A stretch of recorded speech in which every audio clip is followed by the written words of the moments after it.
ও ভাবি গো, আমার অনেক বড় সর্বনাশ হয়ে গেছে ভাবি। আমার আর আমার বোর তো দুবাই যাওয়ার ভিসা হয়ে গেছে। কিছুদিন পর আমি আপনার করে সাইরা দুবাই চলে যাবো। এতদিন জামাই বিদেশ ছিল, দেবরের সাথে দুষ্টামি ফাজলামি করে দিন কাটাইছে। এখন দেবরও বিদেশ চলে যাইতেছে। কিন্তু এখন থেকে সরাসরি আর দুষ্টামি ফাইলাম করণ যাবো না, এখন থেকে ফোনে ফোনে করতে হইব।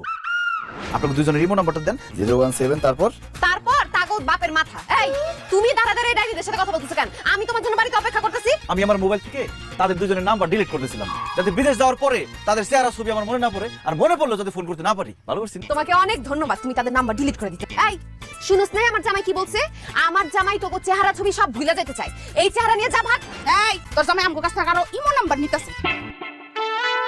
বিদেশ যায় আমগোর সাথে দিন রাত 24 ঘন্টা ভিডিও কলে জানি কথা কইতে পারে। নিজের জামাই তো ধরে রাখতে পারো না। আচ্ছা আমগো লগে সিল্লাসিলি করতে। এটা তুই তোর জামাই নিয়ে ঘরে যা। তুমি তাকে কি মনে মানতেছিলে কেন? মতলব কি তোমার? আরে কি বলো না বলো, তাদের রিমো নাম্বার দিয়ে আমি কি করবো?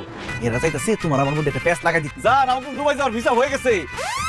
তুমি আর আমি এখন বিদেশ যাইতেছি, আমাকে কেউ আটকাতে পারবো না। আমার শ্বশুর আব্বারে ছাইরা, এই গ্রাম ছাইরা, এই দুষ্টু ভাবিগো ছাইরা তুমি আর আমি দুবাই চলে যাবো। খুশিটা নাচতে ইচ্ছা করতেছে। তাড়াতাড়ি বাড়ি চলো, বিকালে আব্বার বাসায় যা খবরটা জানাইতে হবে।